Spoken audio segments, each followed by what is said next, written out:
득이냐, 독이냐. 오늘 조선일보 팔면봉에도 저런 표현이 있더군요. 이재명 제2기 체제가 압도적 당내 지지로 출발했다지만은 사실은 이재명 대표 앞에 적잖은 과제들이 리스크가 기다리고 있습니다. 우선 이재명 대표 본인의 이 사법 재판 이것이 여전히 큰 변수입니다. 관련 발언을 듣고 이어가겠습니다. 9월 말이나 10월 초에 1심 결과가 나올 수 있다라는 보도가 있는데 우리 당내에서도 사실은 좀 다들 시시하지만 이 이제 9, 10월의 재판 결과가 워낙 엄중해서 예. 걱정들을 많이 하고 계시죠. 예. 본인은 전혀 유죄가 아니라고 안 나올 거라고 확신을 하던데 유죄가 만약 나오면 아무래도 본인이나 우리 당에 부담은 안 되겠습니까? 네, 최 국장님 며칠 지난 얘기긴 합니다만은 김두관 후보가 당내에서도 쉬쉬하고 있다 그랬어요. 왜 쉬쉬하는 거죠? 아시다시피 지금 전당대회 기간이고요. 그 전당대회에서 이재명 대표가 대표에 연임할 것이 확실시되는 상황인데 거기에서 지금 10월에 이재명 대표가 유죄 선고를 받을지 모른다 이런 얘기를 어떻게 할 수 있겠어요? 그걸 할 수 있는 거는 당 밖에 있는 사람들이 할 수 있는 거예요. 그러니까 저희 같은 사람이 이제 이재명 대표의 사법 리스크 그게 이제 법조인들한테 알아보니까 유죄가 나올 가능성이 훨씬 더 높더라 이런 얘기들을 할 수 있는 거지. 당내에서는 상당수의 거기에 이제 법조인들도 있고 그렇지 않습니까? 그분들도 아마 대략은 알 거라고 저는 생각을 해요. 그러나 그 사람들이 공개적으로 얘기할 수 없죠. 얘기했을 경우는 바로 이제 며칠 뒤에 대표가 될 이재명 대표를 흠집내는 것밖에 안 되잖아요. 나중에 10월에 가서 사법 리스크로 뭐가 이렇게 됐다. 그때는 그때고 지금 2달 전부터 나와가지고 이재명 대표가 10월에 어떻게 될 겁니다. 라고 얘기하면 이거는 당신 반명이야? 이렇게 이제 낙인을 찍힌다고요. 아마 그런 점 때문에 이제 쉬쉬하고 있다는 표현이지 제가 알고 있는 민주당 사람들도 사석에서 만나면 다 저 얘기합니다. 10월에 과연 이재명 대표가 살아남을 수 있을까? 물론 1심이에요 이건. 그렇기는 하지만 거기에서 유죄가 나왔을 경우 물론 무죄가 나오면 얘기할 것도 없는 살아남는 정도가 아니죠 그거는. 그러나 유죄가 나왔을 경우 이제 2심도 있고 대법원도 있지 않습니까? 그 경우 마지막까지 이재명 대표가 과연 2027년 대선에 나올 수 있을까? 그거 걱정하는 사람 굉장히 많습니다. 그러나 그걸 공개적으로 얘기하는 사람이 없다는 거를 지금 김두관 후보가 설명하고 있는 거죠. 김 대변인께요. 그런데 지금 이제 9월 달에 검찰의 구형이 있고 10월에 이제 재판부가 선고 공판을 하는데 그게 1심이에요. 네, 맞습니다. 대법원 판결까지는 그 뒤로 1년이 걸릴지 2년이 걸릴지 모르는 일인데 그래도 1심 판결이 그토록 중요합니까? 영향이 있죠. 왜냐하면 어떤 분위기라는 게 전환이 되는 거는요. 한순간인데 그 한순간을 만드는 건 어떤 계기입니다. 그러면은 어쨌든 부정적인 사건이 일어났잖아요. 그러면 사람들은 지금 가장 민주당에 중요한 거는 다음 대선에서의 집권입니다. 그리고 또 하나 중요한 거는 윤석열 정권의 심판입니다. 이 두 가지가 굉장히 중요한 상황에서 이 부정적인 게 일어났는데 이 두 가지 중요한 일이 어떤 영향을 줄 것인가를 생각하겠죠.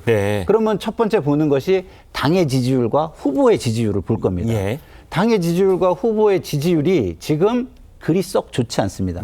그럼 이게 집권을 할 수 있는 것이냐, 중도 확장이 가능하냐 이런 생각을 하게 되거든요. 그럼에도 불구하고 이재명 체제가 강고하게 가는 이유는 대안부재였어요. 근데 대안부재도 김경수 지사가 첫 번째 여론조사에서 5.4%입니다. 사실상 우리 당에서 2위로 갑자기 상승하게 된 겁니다. 그러면 이게 대안으로 그때까지 더 떠오른다면 예를 들어서 2자리 숫자까지 올라와주는 어떤 수치를 갖는다면 이것은 굉장히 중요한 분위기 전환의 방아쇠가 될 수도 있다. 저는 이렇게 생각합니다. 한편 이번 전당대회에서 최고위원에 당선된 김민석, 김병주 두 최고 이 대표의 사법 리스크와 관련해서 이런 발언을 하기도 했습니다. 직접 들어보시겠습니다. 이번에 당대표를 선정하는 과정에서 당원들이 그런 전체 정황을 모르고 한 것도 아니기 때문에 그것이 무슨 분란의 소지가 될 일은 저는 없다고 봅니다.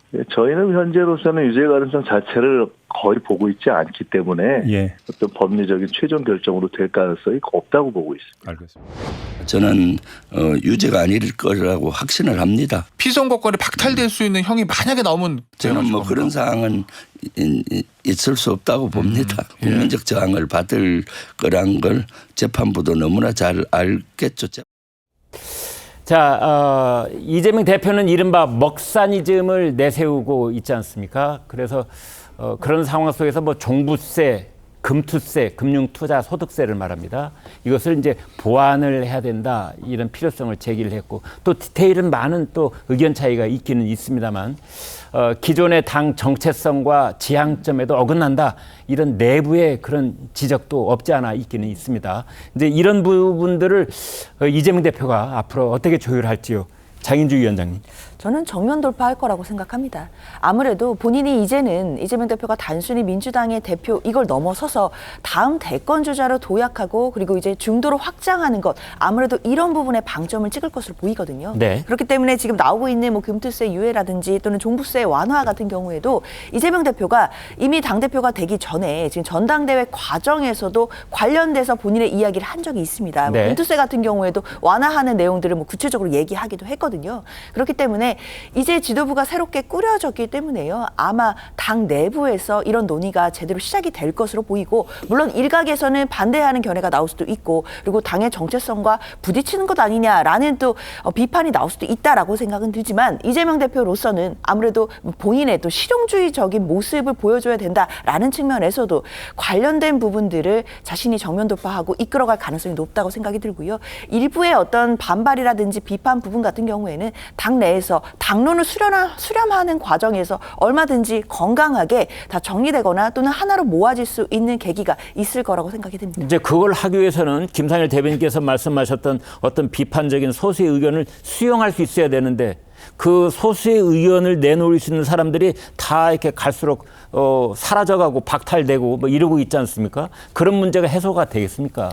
어떤 지적점인지는 잘 이해가 되는데요. 네. 사실 그런 부분들은 물론 계파 간의 갈등들, 특히 이제 소수 계파들이 이제는 사라지는 것 아니냐, 또는 목소리를 내는 공간이 아예 없는 것 아니냐라는 지적이 나올 수는 있다라는 점도 네. 인정을 합니다. 네. 다만 이런 정책적인 부분은 단순히 계파 간의 갈등으로 볼 것은 아닌 것 같아요. 네. 특히 뭐 금투세라든지 종부세 같은 경우에는 단순히 비명이라고 해서 이 부분을 뭐 찬성하거나 반대하거나, 또는 친명이라고 해서 이 부분에 대해서 의견을 달리하거나, 이런 부분은 아니라고 생각이 들거든요. 네. 그렇기 때문에 적어도 정책과 관련된 부분, 민생과 관련된 부분을 계파를 넘어서서 본인들의 의견 얼마든지 표출할 수 있는 것이고, 그 과정에서 의견을 수렴하고 또 절충해 나는 과정들 분명히 있을 거라고 기대가 됩니다. 알겠습니다.